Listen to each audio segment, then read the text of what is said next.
Calculating final velocities in situations where you have perfectly elastic collisions between two bodies along one dimension, well, they're quite straightforward because if you're only looking for one final velocity, there's only one unknown.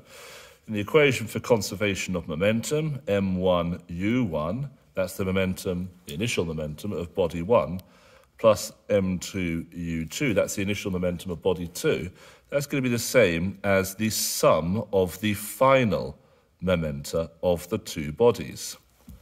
So if we only had one unknown, that would be quite straightforward to calculate. But what if we don't know either of the final velocities? Well, in that case, there's another equation that can help us, and that is the conservation of kinetic energy for perfectly elastic collisions. So 1/2 m1u1 squared plus 1/2 m2u2 squared, that's going to be equal to 1/2 m1v1 squared plus 1/2 m2v2 squared. So kinetic energy is also conserved in perfectly elastic collisions, but here's the problem. If we don't know v1 or v2, we've got two equations and two unknowns. It should be solvable. But because v1 and v2 are squared in the kinetic energy version of this equation, it can be a little bit more complicated. I'm going to go ahead and multiply through the kinetic energy equation by 2 just to make it a little bit, a little bit more straightforward. There's less to write, and I'm very lazy, so the less I can write, the better. So I now have these two equations, and I suppose I could number them equation 1 and equation 2, just like that. Now, to calculate v1 and v2, we're going to do some mathematical tricks. The first thing I'm going to do is to rearrange equation 1 so that it is in the form of the ratio of the masses, and I'll do the same thing to equation 2 as well. So equation 1, let's first of all gather our like terms together. So we have m1u1 subtract m1v1 is going to be equal to m2v2 subtract m2u2. So I've gathered the terms with m1 on the left-hand side and gathered the terms with m2 on the right-hand side. We can factor out those masses. m1 u1 minus v1 is equal to m2 v2 minus u2. You do have to be careful with the u's and v's and the subscripts.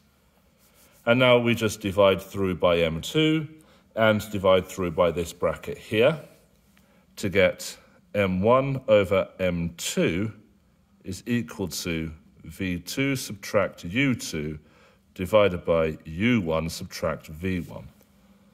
Now that equation is a useful equation. We'll be using that later. I'm going to go ahead and number that equation 3. Now we can take equation 2 and we can rearrange that to get it in the form m1 over m2 as well. And if you look, it's almost the same equation except all those u's and v's are squared. So it's going to be the same approach. Gathering together all the terms with m1 in it, so m1 multiplied by u1 squared, subtract m1 multiplied by v1 squared is going to be equal to m2 multiplied by v2 squared, subtract m2 multiplied by u2 squared. And just as before, we factor out the masses. So m1 u1 squared subtract v1 squared is going to be equal to m2 v2 squared subtract u2 squared, and divide through by m2 and divide through by this term here, and we get m1 over m2 is going to be equal to v2 squared subtract u2 squared, all divided by u1 squared subtract v1 squared.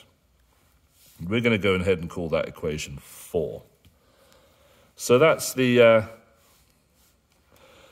our second equation. And you can see equation 3 and equation 4 must be equal to each other. So we can set them equal to each other. 3 is equal to 4.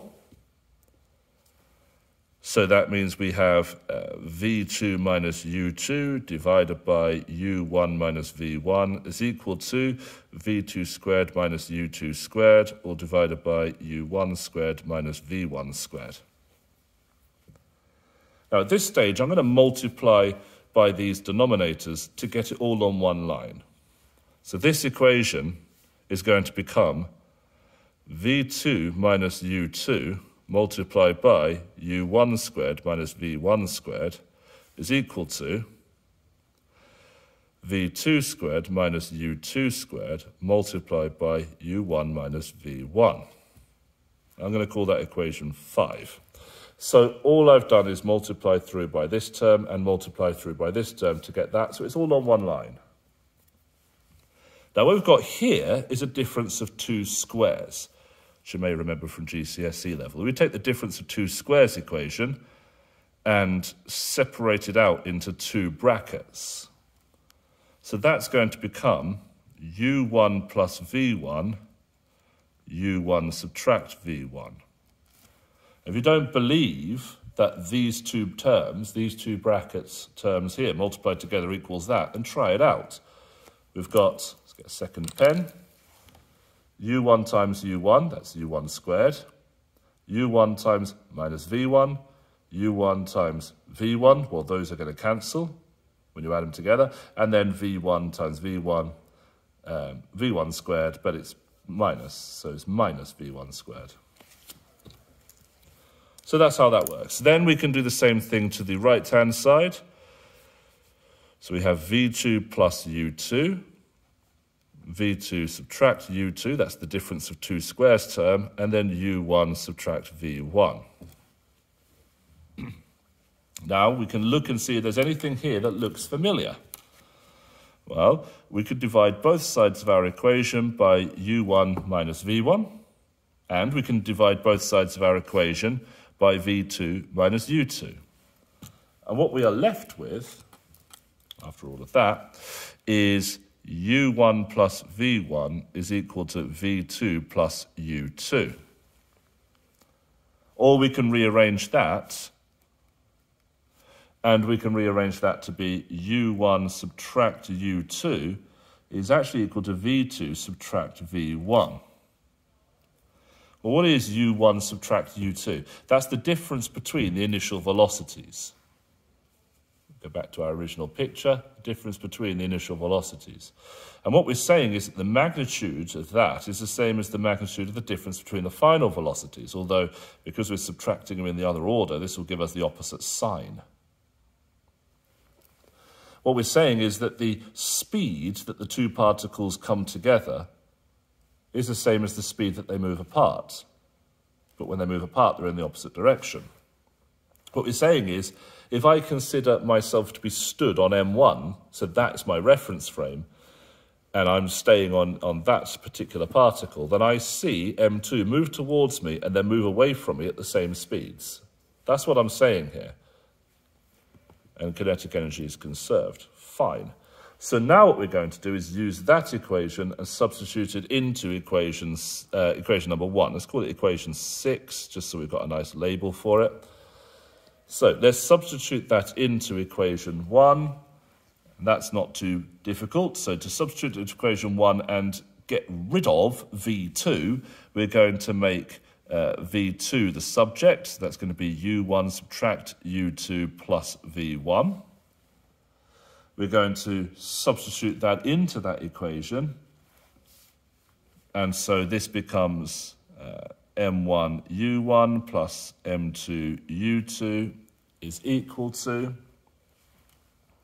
M1 V1 plus M2, open bracket, U1 subtract U2 plus V1. Now there's only one unknown now, which is V1. Remember, we didn't know what U1 was. Sorry, we didn't know what V1 was, and we didn't know what V2 was. Well, now we've only got one of those to deal with, V1, and there's no awful squares or quadratics or anything like that in this particular equation. So this should be nice and straightforward to solve. We multiply out this bracket, so that's M1 V1 plus M2 U1 minus M2 U2 plus M2 V1. Then we can take the V1 terms, we can make that the subject, and you end up, and you can do this algebra yourself, I'm running out of paper here, but you can do this algebra yourself.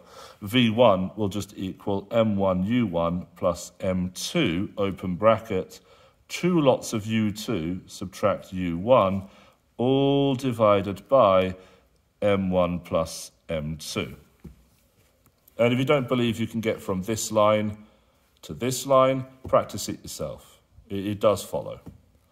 So there we go. We've now got our equation for V1. We can plug our numbers in. We could do the same thing, but rearranging equation 6 to make V1 the subject instead would give you V1 is equal to, add that to both sides, so that would be V2 plus U2 subtract U1. I think I've got that right. If I'm wrong, someone will tell me. And then I can substitute that version of equation 6 into equation 1. And when you do that, you end up with V2 is equal to M1 multiplied by 2U1 minus U2 plus M2U2, all divided by M1 plus M2. And once again, if you want to follow the algebra to get that, go ahead, you can practice that to get those two equations. And there we have it. We can now calculate V1 and V2. And all we did was use these two equations, the conservation of momentum and the conservation of kinetic energy.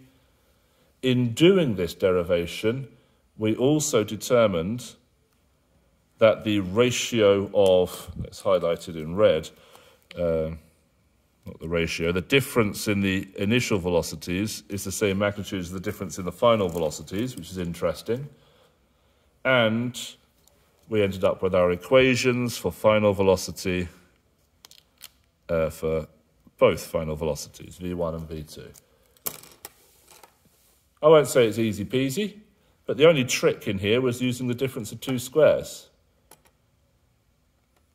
And to come up with this method, I knew that I needed to get this as part of my solution. So I know I needed to cancel the masses, so equating the masses, and that's why I decided to set both equation 1 and equation 2 to be equal to M1 over M2. That way I could get rid of those masses and come to this equation, which then I use in a straightforward way to get to this. Well, hopefully that's been helpful.